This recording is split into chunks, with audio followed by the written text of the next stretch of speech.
Virginity, a word that has shaped destinies, built empires, and destroyed lives.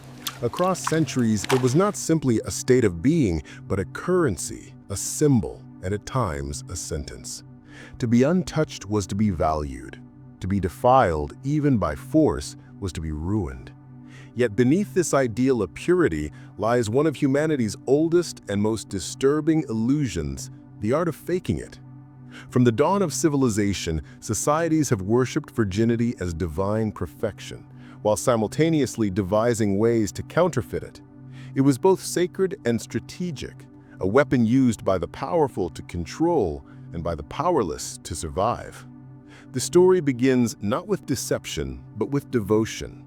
In ancient Egypt, around 3100 BCE, purity was woven into the fabric of the divine. A young woman's unbroken state was a reflection of cosmic order, an echo of the goddess Isis herself. Rituals of purification were common, where linen veils and perfumed oils symbolized untouched virtue. In this world, virginity was not yet shame, it was sanctity. But even here, purity was never merely personal, it was political. The daughters of priests, courtiers, and nobles were expected to embody this divine cleanliness, their chastity serving as the moral mirror of the kingdom. Move forward 1,000 years to ancient Greece, and the notion of virginity takes on a paradoxical brilliance. The Greeks exalted it not as fragility, but as power. Athena, the virgin goddess of wisdom, remained untouched not out of submission, but independence. Her purity meant freedom from men, from domination, from domesticity. The word Parthenos, from which we get Parthenon, literally means of the virgin. The great temple of Athens, dedicated to a woman whose untouched body symbolized inviolable strength. But even here, contradiction reigned. For every Athena, there was a mortal woman, judged and punished for impurity. In Ephesus, the goddess Artemis presided over the wilds, a virgin of the hunt, while mortal priestesses who broke their vows were cast out, beaten, or worse. The divine feminine could remain pure forever. The human one could only pretend. By the time we reach ancient Rome, the obsession with purity had hardened into law.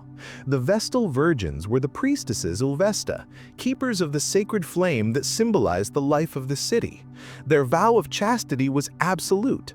For 30 years they lived apart, untouched by any man, their bodies considered temples of Rome itself. But purity had a price. If a Vestal was found guilty of breaking her vow, she was not executed in the traditional sense. That would defile her sanctity. Instead, she was buried alive, entombed beneath the earth with a lamp, a loaf of bread, and a single cup of water, the state's gruesome mercy. To the Romans, virginity was a civic duty, not a choice. It was a contract between the body and the empire. And yet, behind closed doors, hypocrisy thrived. The same men who sacrificed women to the ideal of purity filled their villas with courtesans and slave girls. The virtue they demanded from women was one they rarely practiced themselves. Across the ancient world, in Babylon, Persia, India, and China, purity became intertwined with religion, fertility, and control. In Babylon, young priestesses were chosen to participate in sacred marriages, offering their virginity to the god Dumuzi in a ritual act meant to ensure the fertility of the land. In China's Zhou dynasty, elaborate wedding customs emphasized the bride's chastity. The color red, symbolizing joy and fertility, concealed a hidden demand: the blood of proof. In these societies, virginity was not simply moral, it was mystical. But the mystical soon became monstrous. By the Middle Ages, Europe had perfected the ritual of public proof. On the wedding night, a white sheet was laid upon the bed, the testamentum potaci, the proof of virtue. The next morning, it was displayed before family and servants, the stains of blood, a symbol of honor. Without it, a woman could face annulment, shame, or even death. The cloth became both a trophy and a trap, a physical receipt of purity that demanded evidence where none was owed. In some regions, this test became almost ceremonial. Midwives and matrons, armed with candles and curiosity, examined brides before marriage. The slightest suspicion could ruin a life. For those unable to produce proof, deceit became survival. Vinegar, alum, and other astringents were used to tighten the body.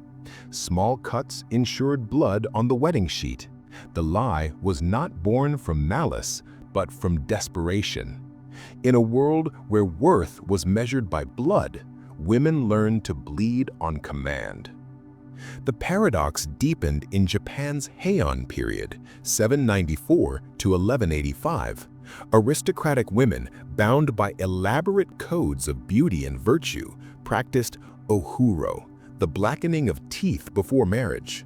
Though often mistaken for mere aesthetics, the ritual marked the transition from maidenhood to womanhood, a symbolic farewell to innocence. Here, purity was aestheticized, ritualized, and displayed, a cultural costume as much as a moral state. Far from the courts of Kyoto, across the seas in West Africa's Yoruba kingdom, purity carried another form. During wedding ceremonies, a white cloth was given to the bride. The morning after her first night, the groom inspected it for blood. A public audit of private life. A spotless cloth meant disgrace. A stained one, celebration. The community rejoiced not at love, but at proof. Even across the ocean in ancient Mayan society, mothers inspected bedsheets after marriage. The absence of blood was considered an omen of deceit. The ritual may differ, the belief remained. Purity must not only exist, it must be proven. As we travel through these epochs, a grim pattern emerges. Virginity was never merely a personal matter. It was a public spectacle, an instrument of control dressed in sanctity. Religion sanctified it, society enforced it, and law legitimized it. And at the center of this web stood the body of the woman, owned, examined, and displayed. The Bible solidified these ideas with divine authority. In Christian doctrine, the virgin birth became the ultimate miracle. Mary of Nazareth, the Virgin Mother of Jesus, elevated purity to the realm of the divine. Her chastity was no longer just moral, it was supernatural. For centuries, she became the model of perfection against which all women were judged. But where there was Mary, there was also Deuteronomy. Scripture turned into weapon. The book of Deuteronomy, chapter 22, declared that if a husband accused his wife of not being a virgin, her parents must present proof of her virginity. If they failed, the woman was to be brought to her father's house and stoned to death. The Bible, so often preached as the foundation of love and morality, also codified one of humanity's earliest forms of sexual policing. The stories multiplied. In the book of Judges, Jephthah's daughter mourned her virginity as she awaited death, sacrificed to fulfill her father's vow to God. In the Fifth New Testament, the parable of the 10 virgins used chastity as a metaphor for divine readiness. 5 wise virgins allowed into heaven, 5 foolish ones left behind. In these tales, purity became synonymous with salvation. By the Middle Ages, the Church wielded virginity as both virtue and weapon. Convents filled with women seeking holiness through abstinence, while ordinary wives were condemned for the slightest hint of impropriety. Chastity became the gold of the soul, and its counterfeit, the gravest sin. But beneath this piety brewed hypocrisy. While the Church preached virtue, noblemen defiled servant girls, kings annulled marriages for lack of purity, and entire families fabricated proof to protect their daughters from disgrace. Virginity had become theater, performed for God, for husbands, for society. And like all great performances, it required props, scripts, and convincing actors. By the 13th century, the obsession reached its peak. Manuals for midwives described methods to verify the maiden's state, listing physical traits like the coolness of breath or the moistness of the eye. Physicians examined women as if purity could be measured like temperature. The human body was no longer sacred, it was evidence. Yet behind the cruelty lay fear. Fear of deception, fear of desire, fear of women themselves. Virginity was not merely about chastity, it was about control. It created a world where women's worth depended on what men believed about their bodies. It turned anatomy into moral proof, biology into destiny. And when belief replaced truth, illusion became survival. The women of medieval Europe learned to fake purity not because they wished to deceive, but because they had no choice. Their lives, their families' reputations, their futures, all hung on a single impossible expectation. If virtue was demanded, they would simulate virtue. If blood was proof, they would make blood appear. The lie became its own form of truth, the truth that survival often demands deceit. By the dawn of the Renaissance, the illusion would evolve, from whispered rituals to chemical concoctions, from secret remedies to mechanical myths. The art of faking virginity would become an art of survival, a science of deceit, and a mirror reflecting the darkest obsessions of the human race. The question that began in temples and courts now echoed through every chamber of power. When purity becomes proof, what happens to truth? The stage was set for a new kind of performance, one that would outlast the empires that built it. From the cloisters of Europe to the harems of the East, from sacred vows to surgical reconstructions, humanity's fascination with false purity was only beginning. And in this next act, the illusion would no longer hide shame. It would define civilization itself. As Europe stepped out of the shadows of the Middle Ages into the glow of the Renaissance, art flourished, science blossomed, and reason reigned. But even in this age of enlightenment, the body of a woman remained a battlefield of belief. Virginity had survived the centuries, not as a personal virtue, but as an institution. It was no longer only about purity. It was about performance. And in this age of illusion, the performance became everything. The myth of the chastity belt is one of the most enduring symbols of this obsession. But what most people don't know is that it wasn't always clear what made a person, quote, virgin. A grim relic of control, often imagined as iron girdles locked around women's waists, keys dangling from the belts of crusading husbands. But the truth, as historians have uncovered, is darker in its intention and subtler in its cruelty. The chastity belt was not a common medieval device, but a Renaissance fantasy, a metaphor turned into myth. It represented the paranoia of men who feared what they could not control, and the ingenuity of women forced to live under that fear. In pamphlets and plays of the 15th and 16th centuries, the chastity belt became both joke and warning, a mechanical answer to moral anxiety. In reality, few women were ever shackled in iron, but many were locked in expectations just as rigid. Virginity was the invisible belt, tightened by religion, politics, and family honor, and it left scars no metal could match. As Europe's courts glittered with opulence, its boudoirs hid a secret industry, the trade of false purity. Apothecaries and midwives became silent accomplices in an underground market that promised to restore a woman's virtue. In Venice and Florence, records show recipes passed from hand to hand, strange alchemical mixtures said to revive the seal of chastity. A potion known as Saint Hildegard's Dew gained notoriety in the 12th century and endured into the Renaissance. Named after the mystic nun Hildegard of Bingen, the concoction was a blend of fennel, pennyroyal, and vinegar, ingredients believed to constrict the reproductive passage and mimic the sensation of virginity. In France, alum crystals were crushed and dissolved to create an astringent wash, while in England, some women soaked linen in wine and inserted it hours before marriage.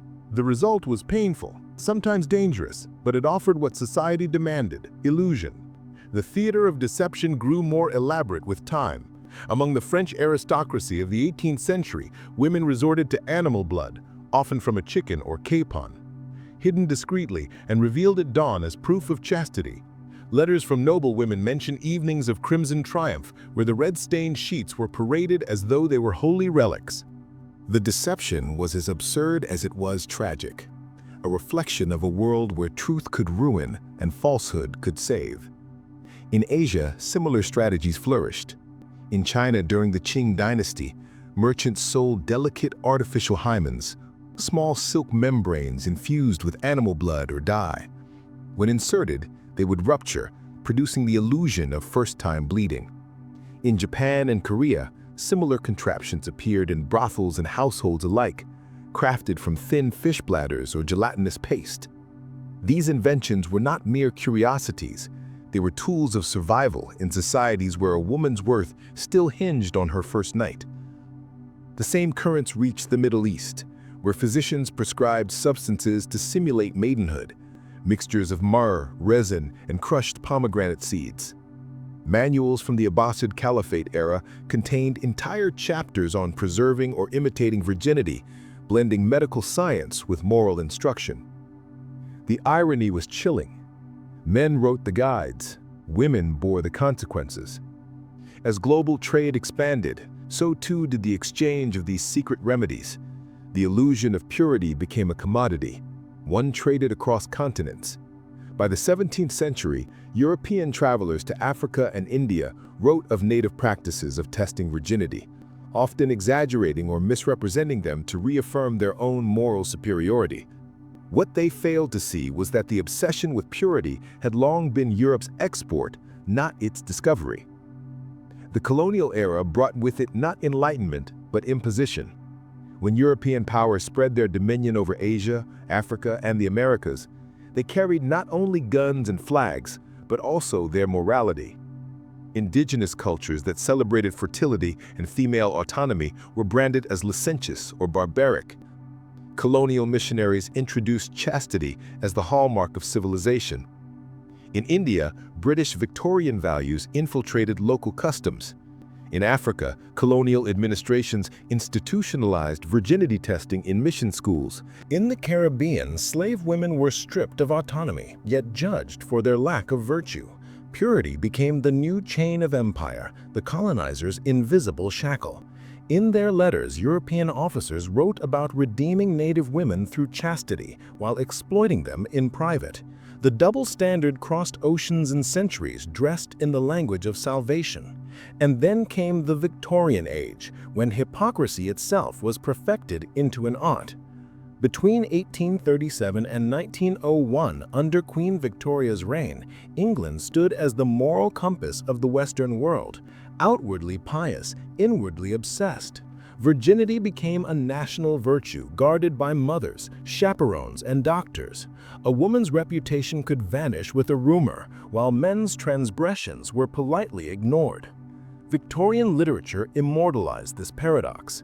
In Tess of the D'Urbervilles, Thomas Hardy's heroine is branded impure despite being the victim of assault. Her tragedy became a mirror for an age that equated worth with untouchedness. Science, too, conspired to enforce the myth.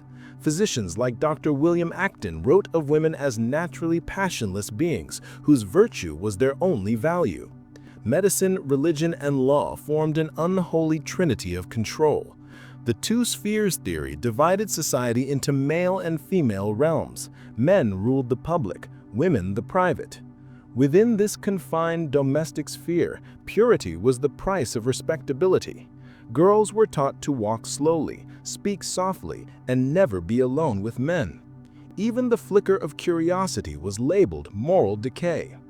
The hysteria surrounding virginity reached absurd levels, so much so that young brides were examined by physicians before marriage, and mothers arranged proofs for their daughters in secret.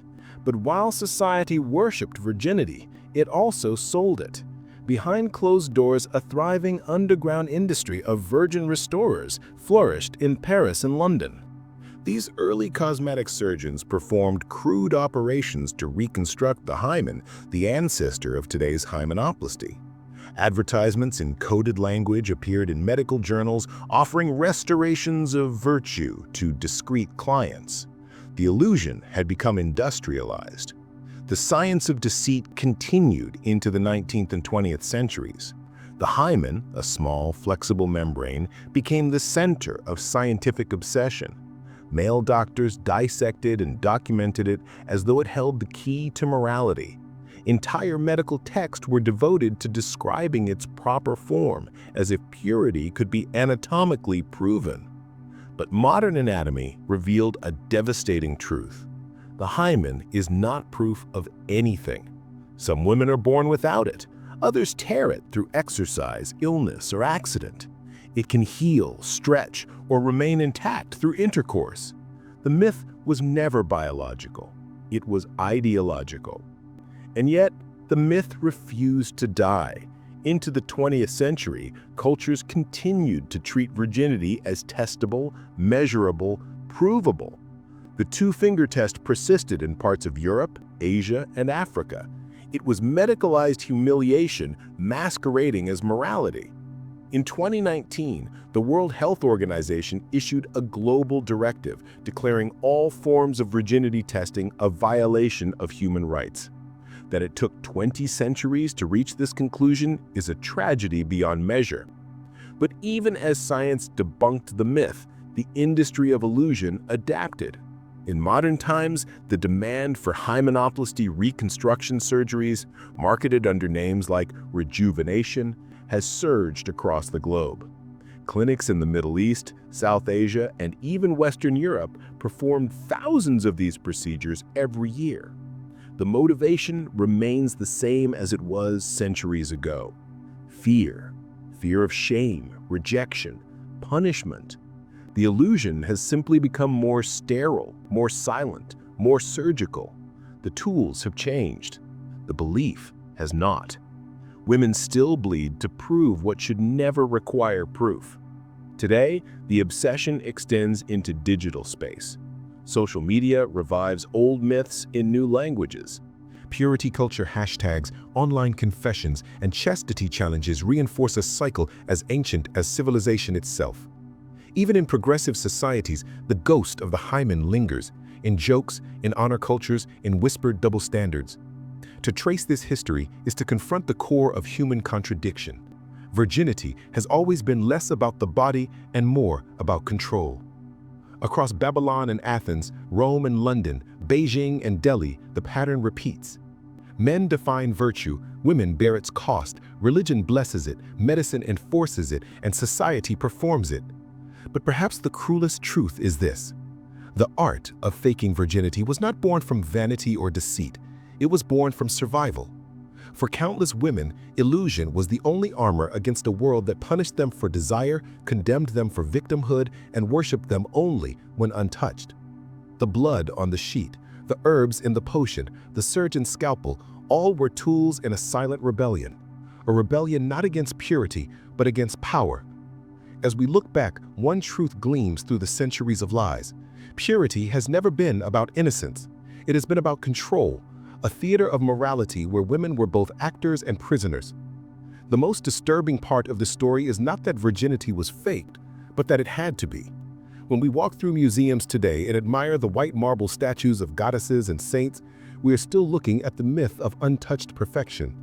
But under the marble lies history's darkest stain. The thousands of real women who learned that to survive, they must play the role society demanded. Civilizations may change, religions may fade, and science may advance, but the obsession with purity remains humanity's most enduring illusion, because the truth has always been too dangerous to worship. And so the curtain closes where it began, with the question whispered through centuries of silence. If virginity can be faked, then what was it ever worth?